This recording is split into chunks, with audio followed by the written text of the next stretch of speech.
ভগৎ সিং এক বিপ্লবীর জীবন ও সংগ্রাম।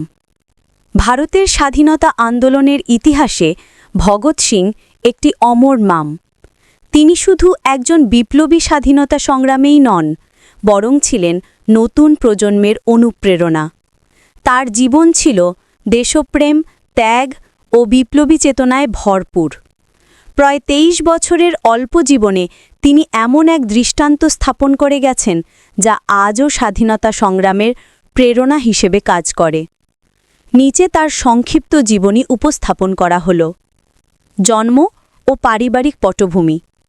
ভগৎ সিং জন্মগ্রহণ করেন ১৯০৭ সালের ২৮ সেপ্টেম্বর পাঞ্জাব, বর্তমানে পাকিস্তানে অবস্থিত লায়ালপুর জেলার বাঙ্গা গ্রামে।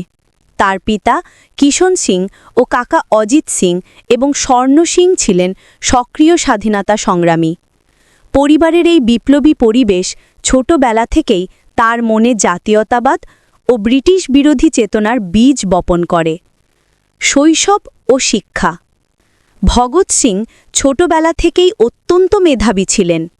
তিনি স্থানীয় বিদ্যালয়ে পড়াশোনা করেন এবং পরে লাহোরের ন্যাশনাল কলেজে ভর্তি হন। সেখানে তিনি বিপ্লবী রাজনীতি, সমাজতান্ত্রিক চিন্তাধারা এবং মার্ক্সবাদী দর্শনের সাথে পরিচিত হন। বিদ্যালয়ের পাঠ্যপুস্তকের বাইরে তিনি ব্যাপকভাবে বিপ্লবী সাহিত্য পড়তেন। কার্ল মার্ক্স, লেনিন, টলস্টয়, গ্যারিবাল্ডি প্রমুখ বিপ্লবীদের রচনায় তিনি গভীরভাবে প্রভাবিত হন। জলিয়ানওয়ালা-বাগ হত্যাকাণ্ডের প্রভাব।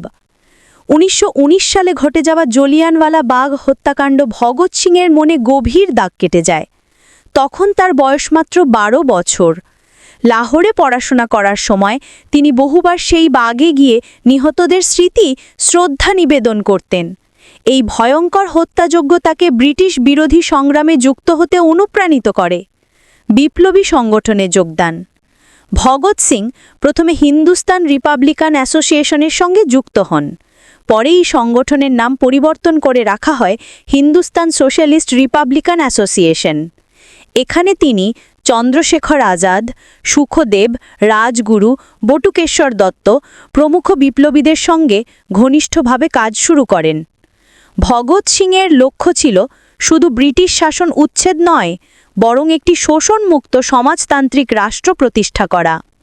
এজন্য তিনি বিপ্লবী কর্মকাণ্ডের পাশাপাশি রাজনৈতিক শিক্ষা ও সমাজ পরিবর্তনের তত্ত্ব নিয়েও কাজ করতেন। লালা লাজপত রায়ের মৃত্যুর প্রতিশোধ নিতে ১৯২৮ সালে সাইমন কমিশনের প্রতিবাদে লাহোরে এক বিশাল বিক্ষোভ মিছিল হয়। সেখানে ব্রিটিশ পুলিশ লাঠিচার্জ করে এবং পাঞ্জাব কেশরী নামে পরিচিত লালা লাজপত রায় গুরুতর আহত হন। কিছুদিন পর তার মৃত্যু হয়। ভগৎ সিং এই ঘটনার প্রতিশোধ নিতে স্থির করেন। তিনিও তার সঙ্গীরা ব্রিটিশ পুলিশ অফিসার জেমস স্কটকে হত্যা করার পরিকল্পনা নেন, কারণ তার লাঠিচার্জে লালা লাজপত রায় মারা গিয়েছিলেন। কিন্তু ভুলবশত স্কটের পরিবর্তে সহকারী পুলিশ সুপার জন সন্ডার্স নিহত হন। এই ঘটনায় ভগৎ সিং পুলিশের চোখে মোস্ট ওয়ান্টেড হয়ে ওঠেন। কেন্দ্রীয় আইনসভায় বোমা নিক্ষেপ। ১৯২৯ সালের ৮ই এপ্রিল ভগৎ সিং ও বটুকেশ্বর দত্ত দিল্লির কেন্দ্রীয় আইনসভায় বোমা নিক্ষেপ করেন। তবে এই বোমা প্রাণঘাতী ছিল না, বরং প্রতিবাদ জানানোর জন্যই এটি ব্যবহার করা হয়েছিল। তারা বোমা নিক্ষেপের পর পালিয়ে যাননি, বরং ইচ্ছাকৃতভাবে আত্মসমর্পণ করেন এবং আদালতে তাদের বক্তব্য পেশ করেন। আদালতে তিনি বলেন, আমাদের উদ্দেশ্য হত্যা নয়, বরং ব্রিটিশ শাসনের বিরুদ্ধে অন্য পীড়িত মানুষের কণ্ঠস্বরকে তুলে ধরা। বিচার ও কারাবাস।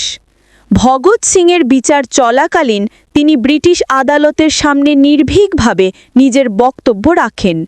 তিনি পরিষ্কারভাবে জানান যে তার সংগ্রামের লক্ষ্য ছিল শোষণহীন স্বাধীন ভারত প্রতিষ্ঠা করা। কারাগারে থাকাকালীন তিনি রাজনৈতিক বন্দীদের মর্যাদা দাবি করে দীর্ঘ অনশন করেন।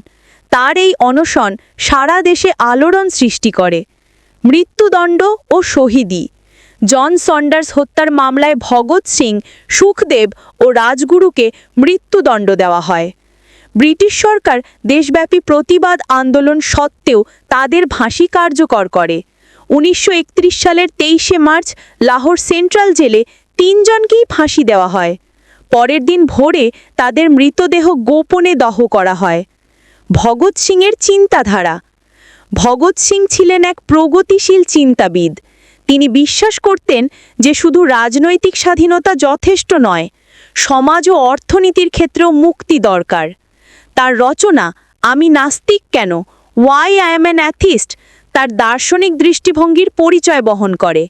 তিনি ধর্মীয় কুসংস্কার ও অন্ধবিশ্বাসের বিরুদ্ধে দাঁড়িয়ে যুক্তি ও বিজ্ঞানের ওপর আস্থা রাখার পরামর্শ দিতেন। তার মতে স্বাধীন ভারতের প্রকৃত রূপ হবে একটি সমাজতান্ত্রিক রাষ্ট্র, যেখানে শোষণহীন সমাজ ব্যবস্থা গড়ে উঠবে এবং শ্রমিক কৃষকরা প্রকৃত স্বাধীনতা ভোগ করবে। উত্তরাধিকার। ভগৎ সিং আজও ভারতের যুব সমাজের চিরন্তন অনুপ্রেরণা। তার সাহস, আত্মত্যাগ ও সমাজতান্ত্রিক স্বপ্ন প্রজন্মের পর প্রজন্মকে সংগ্রামের পথে আহ্বান জানাচ্ছে। ভারতের স্বাধীনতা আন্দোলনের ইতিহাসে তার ভূমিকা অমর হয়ে থাকবে। উপসংহার। ভগৎ সিংয়ের জীবন ছিল সংক্ষিপ্ত, কিন্তু তার কর্মকাণ্ডের প্রভাব ছিল ব্যাপক। তিনি দেখিয়েছেন যে স্বাধীনতা কেবল রাজনৈতিক নয়, অর্থনৈতিক ও সামাজিক মুক্তিও জরুরি। মাত্র 23 বছর বয়সে তিনি শহীদ হলেও তার স্বপ্ন ও আদর্শ আজও অম্লান। তাই তাকে যথার্থই শহীদ ই আজম বলা হয়।